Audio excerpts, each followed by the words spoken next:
Yo, what's going on, everybody? Did you make sure to eat today?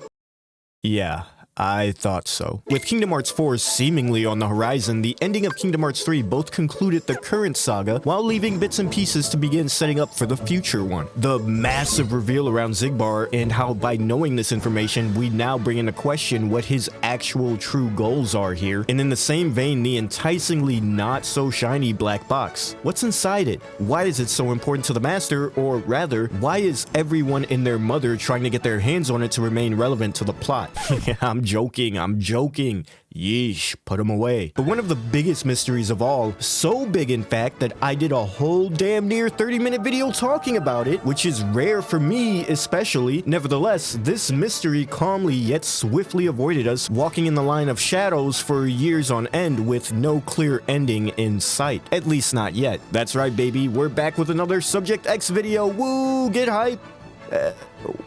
Why aren't you getting hype? I mean, come on, let's get out. Fuck it. Go ahead, cue the little intro thingy.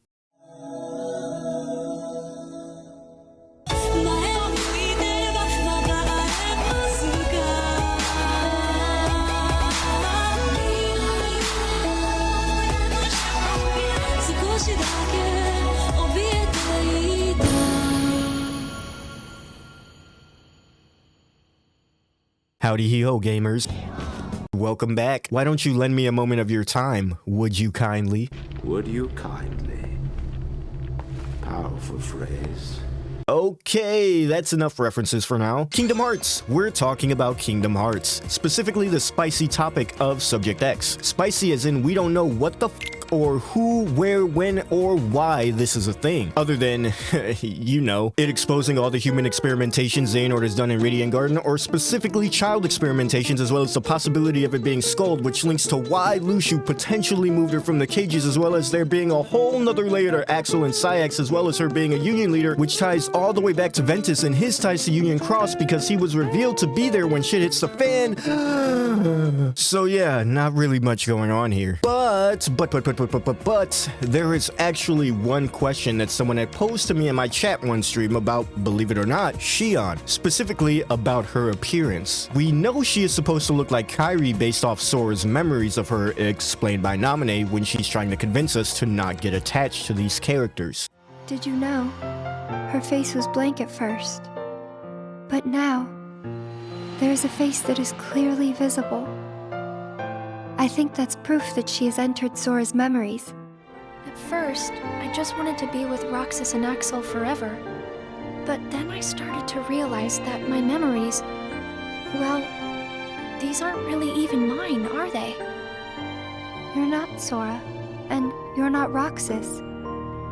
You're Kairi as Sora remembers her. Yeah, great job you did with that, Naminé. Thought I wasn't supposed to get attached. But something doesn't quite make sense. I mean, the hairstyle is the same, sure, but Kairi doesn't have black hair. She never did. So why does Shion? The replica program has shown to us numerous times that when a specific person holds influence over the appearance, they look exactly like them to a T. Riku replica looks exactly like Riku. Even Naminé and Roxas, when they made their triumphant returns, look exactly like their counterparts. So why is it that Shion has different colored hair? I know this is a simple detail that could obviously mean nothing, but I don't think so. You see, I may actually have an answer for this within the same answer for the mystery of Subject X. In the same place that Subject X as a concept had originally been revealed, the Kingdom Hearts 3 Secret Reports. Because you see, with all the mysteries surrounding Xehanort and Ansem, they weren't experimenting for nothing. What is your question? Where did you put the girl? What girl? They had to have learned a few things at least, right? Well, yeah. Let me draw your attention to this specific excerpt from Secret Report 3. Funny enough, actually, Experiments of the Heart notes on Subject X. This report more or less goes over the introduction of Subject X to Xehanort, who she is roughly, how he found her kinda, but the specific bit I want you to take note of is this last section here. Quote, after his initial experiments on me, Ansem the Wise ceased his research into the heart, his hand stayed by some fear I cannot fathom. Yet this new subject is like me, devoid devoid of memories. She is the perfect sample upon which to continue my master's work. She too could benefit from it. By traversing the heart, we have a direct path into memory. I myself have begun to reclaim my lost past thanks to these very experiments." End quote. By traversing the heart, we have a direct path into memory. Explaining again why Namine says she looks like Kairi based off of Sora's memories of her, because of course, Shion was quite literally absorbing Sora's memories. Sora? You know Sora? As well as currently with Melody of Memory and how Kairi was able to reclaim a piece of her lost past that she could never remember otherwise. Okay, I hear you, Vel, but like, what does all this have to do with the original question of why Shion looks this way? And again, Kairi doesn't have any black hair. Patience, my dear viewer. Allow me to explain. If by traversing the heart we have direct ties to memory, then the inverse can be said to be true. Translation, there's a connection here. A connection between memories and the heart. And it is this connection, this exact bit of info that holds the connection for all of it. But there's a little bit more that, of all people, Ienzo would like to share with us before we find this missing link. What? What? Too soon?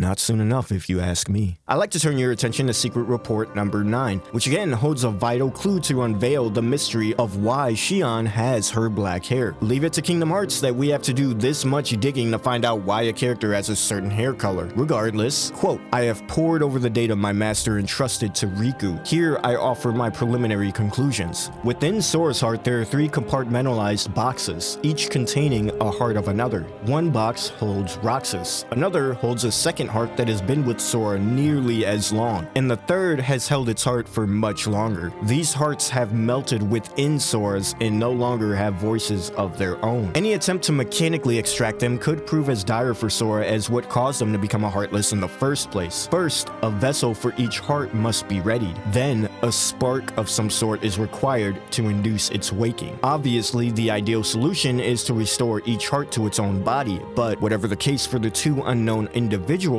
Roxas possesses no such thing." End quote. Juicy stuff, juicy stuff. Alright, TLDR, there's 3 different hearts within Sora's that are in their own little boxes. However, all of them have melded within Sora's heart so much that they're practically a part of him quite literally. This isn't the same case as Kairi or the princesses, or well, it kinda is, cause he said Sora would essentially have to go bye-bye again if they were to directly extract them. Anyways, the first heart here, as Ienzo states, is clearly Roxas. The other, of course, would be Ventus, both having their moment or spark that allowed them to come back. Roxas had a replica created and waiting for him in the wings and was just waiting on that spark, as he literally says himself.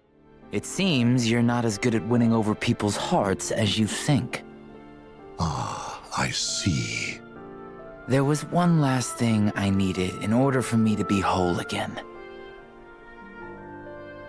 A connection.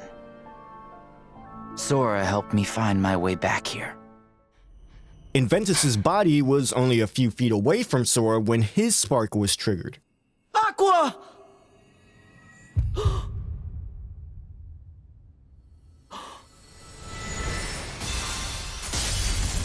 Aqua!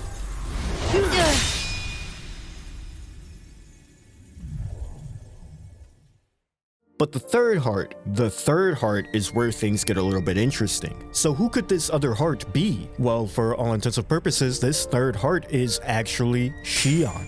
What? You didn't think that this was gonna be the big holy shit moment of the video, did you? Hold your horses, we're not just quite there yet. For in order for us to reach that point, we had to go over all of this in order for me to explain to you that there is actually a completely different heart holding influence over Sora's. A heart not mentioned in the secret reports, and a heart that could not be traced through experimentation. Of course, because it doesn't exist.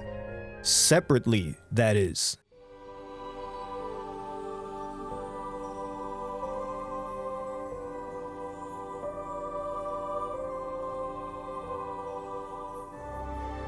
Need some help?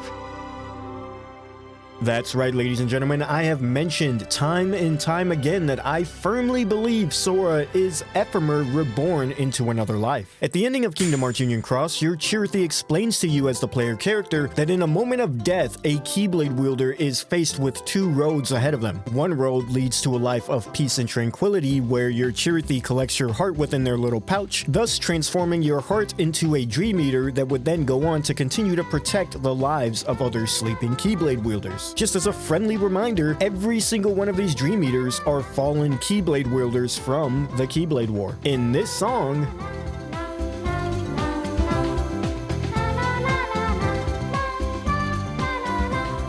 well, I mean, you just can never listen to this song the same after this knowledge, can you? However, if this is a path that you do not wish to take, there is actually one more option for you. To be reborn as a new person, however, your heart would not be in control, but rather it will merge with the new heart of the child being born and become a part of it. Ephemer was presented to us at the ending of Union Cross as if his time had passed. The way Sigurd refers to them in the past tense as if they were no longer around, and in the very few cutscenes and footage that we got from Missing Link, Ephemer is nowhere to be seen in the picture with Brain, who is seemingly trying to figure out what is going on in this unwritten era of history all on his own, more or less. And even if he was alive, he surely isn't by the time that Sora is born. On top of this, speaking specifically about Sora's birth, remember the whole reason Ventus was able to wake up after shattering his heart in Union Cross was because of Sora combining hearts with them on Destiny Islands. But there's something a little bit off about this scene. Don't get me wrong, at the end of the day, this is indeed Sora speaking here during this cutscene. But at the same time, Sora was just a newborn. He should not be able to communicate with Ventus like this, let alone have knowledge about hearts or even how to combine them together. So this doesn't really make a whole lot of sense, unless this isn't explicitly Sora speaking, but rather someone whose heart is a part of Sora's heart now speaking through him. Someone who both knew and recognized Ventus. Someone who witnessed his sacrifice to protect them. Someone who has been reborn as Sora. All of these roads lead back to Ephemer. This would also explain why later on when Ventus shows up in Sora's heart again, Sora seems to have no recollection of them having met. You gave me something back when I needed it most. A second chance. I did? Naturally, because he was a child when it happened, and it wasn't necessarily him who triggered the connection, but rather the portion of his heart with Ephemer's feelings, memories, and emotions. Alright, but what does all of this have to do with the original topic of Shion looking the way that she does? Well, remember, when a heart is reborn and combined with another, that heart's memories and feelings become a part of the new heart, as I have just explained with Ephemer, and even with the player character in Union Cross. Remembering their past, even though they were this new person, this caretaker of Xehanort's. But the key word here is memories. Again, as Naminé had stated, Shion was absorbing memories from Sora's heart, which of course would influence her appearance. A heart that Ephemer's memories are now a part of. A heart with memories of Skuld, aka Subject X. If this were the case, everything, all of these little itty-bitty bits and pieces that have been missing the one link, the one thing to connect them all, it all suddenly becomes clear once you place Subject X into the equation. As Xehanort has stated, by traversing the heart, we have a direct path into memories. And as Naminé had stated, Shion was absorbing said memories and taking shape in the form of those memories. Memories that are in direct connection to his heart. Again, the heart where Ephemer's memories reside. When Shion was absorbing Sora's memories, it was never taken into account whose it was pulling from. Of course, because they were all but the same heart having combined with his. In the same vein that Roxas pulls his looks from Ventus, one of the same hearts within Sora's at the time of his creation, so too does Shion because of Subject X, because of Skuld, because of Ephemer. Shion's looks were indeed pulled from Sora's memories, but not only Sora's memories were a part of his heart, explaining why she has the hairstyle of Kairi, but the hair color of Skuld. And there is one scene in particular that really drives this theory home for me, and it is in Kingdom Hearts Days of all places. I say that as if Days wasn't literally all about Shion. Regardless, as we know, Saïx and Axel had their differences throughout the entirety of the game, poking back at one another, and whether it be petty jealousy or something a little bit more, even though Saïx kinda admitted that he was just being a diva for the love of the game. You admit it. You gotta respect it. Anyway, Saïx would go on to make an observation as an outside player to Axel's little new trio of friends, stating something that at the time made absolutely zero sense. Go ahead and take a look. You're sure things are better this way? I never expected you to question it. If you could save one of them, why would you choose the puppet? Or put it this way, which would you rather suffer the loss of? Some make-believe friendship? Or a real one? Things are finally right again. Of course we're better off this way. Xemnas is exasperated from all the fixing we've had to do. We have to set things right. There's simply too much on the line, Lee.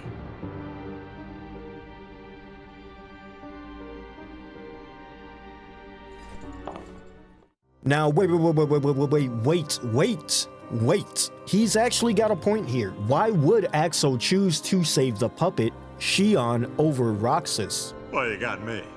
By all accounts, it doesn't make sense. Axel had only just become friends with Shion, while he and Roxas had bonded and became best friends ages before Shion was even in the picture. To say that he would choose her and not Roxas is to say that he had more of a connection with Shion than Roxas, which again would make no sense. Unless it's because of Subject X. If we take everything I have said to you into account during this video, it makes this absurd and random decision from Axel make a whole lot more sense. Again, we must take into account the secret reports, because it is in these reports that it is explained that Axel and Saïx had bonded with Subject X, aka Skald, becoming such close friends with her, even hoping to free her from Xehanort's experiments. It was too dim to make out her features. We spoke to her in hushed whispers. Who was she? Why was she imprisoned here? She had no answers for us, had no memories at all. She was an enigma, but I knew that I wanted to help her. And so we continued our infiltrations. Most of them stopped short at the castle gates, but when we did manage our way inside, we spoke with her. This was all the comfort two children like us could offer, but Lee had other ideas. He was determined to free her. We slipped into the castle that day, knowing that all that we wanted with all our hearts was to save her, but we did not find her inside on that day or the next, or any of the subsequent visits. Had she been moved? Had we simply imagined her? Lee and I knew there was only one way to be certain. And so we stand before the castle gates today, not as trespassing children, but in order to become Ansem the Wise's newest apprentices, Saïx. But of course, we all know how that turned out. Even to this day, all the way in Kingdom Hearts 3, they are still looking for her. If Shion does take resemblance from Subject X from Skald, then it makes sense as to how she may have reminded Axel of her, the same way that Roxas reminded him of Ventus, which is why he was naturally drawn to Roxas in the first place, because he had to know if that was really Ventus or if he was someone else. And if this was the case, I could now see why he would in fact choose the puppet. What? Nothing. I just... You're trying to remember what you forgot? Well, yeah.